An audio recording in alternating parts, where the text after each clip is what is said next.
Jeesus Kristus on üles tõusnud. Amen. Loeksin teile Jumala sõnast, Roomlaste 6:9. Teades, et Kristus, olles üles äratatud surnust, enam kunagi ei sure, surm ei valitse teda enam. Sest mis ta suri, seda ta suri patule ükskord ja alatiseks. Aga mis ta elab, seda ta elab Jumalale.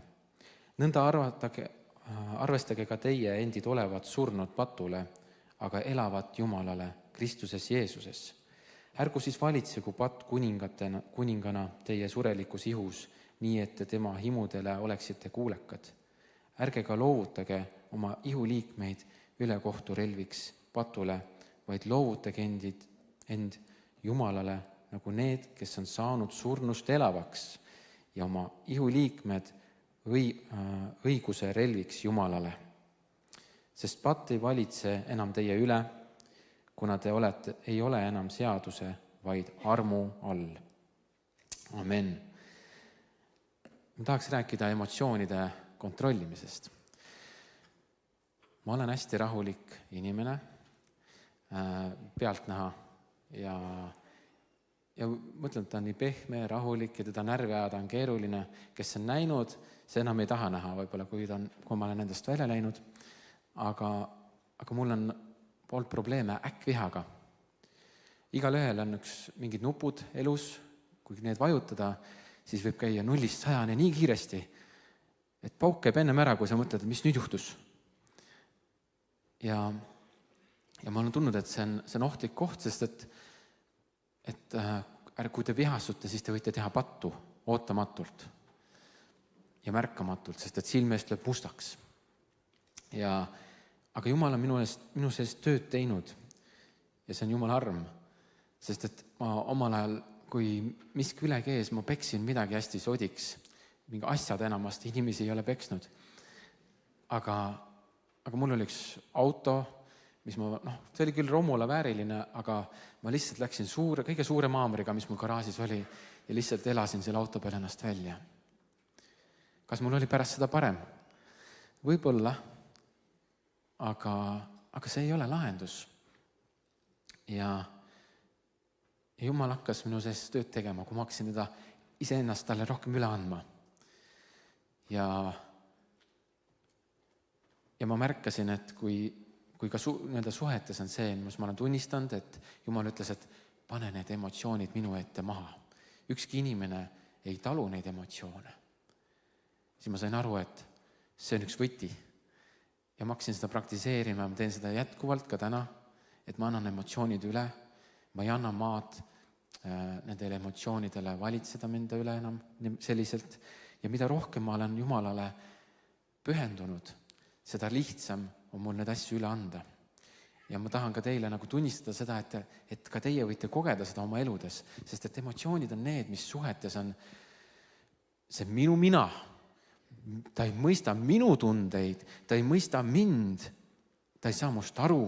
Ma tahan enda tahtmist, et tema saaks aru, et ma olen haiget saanud nüüd ja tunda neid tundeid.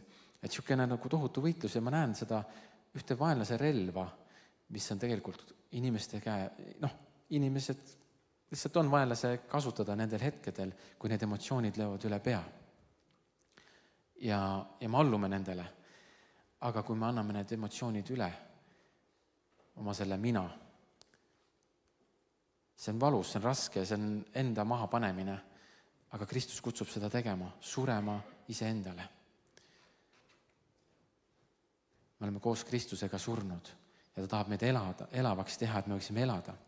Ja hea on kuulda, mees tunnistab, talle juhtus selline õnnetus ja ta ei pettunud.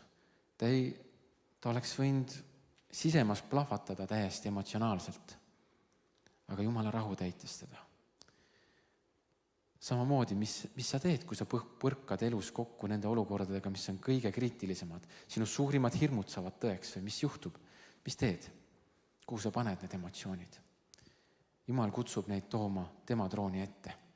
See on parim koht, kus need emotsioone maandada ja ma lihtsalt avastasin selle, et tänaseks, kui ma näen, et mu emotsioonilained tulevad, siis ma näen neid laual. Need on nagu tööriistad.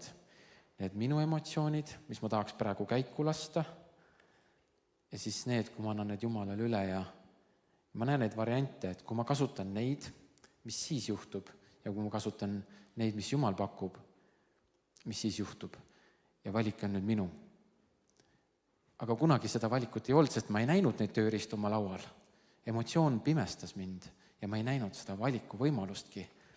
Võib-olla sina näed ka täna oma emotsioonide keskel, õigemini sa ei näe neid valikuvõimalusi, aga sa tead, et seal on see valikuvõimalus, kuhu sa suunad ja kas sa paned oma emotsioonid maha Jumala ette ja võtad vastu selle rahu tema käest, et lahendada need olukorrad rahulikult ja nagu õiglaselt ja õigesti. Nii et ma olen kogenud, et Jumal on mind vabastanud sellest äkkvihast. Ma ei mäleta, millal ma viimati oleks plahvatanud selliselt. Ma olen küll inimeste peale karjunud mingis olukorras, sest et mingid asjad on täiesti lihtsalt vajavad kuidagi nagu korrigeerimist ja see ei anna rahu mu sees ja ma lihtsalt nagu tekib selline püha viha ja sa karjud selle olukorra peale.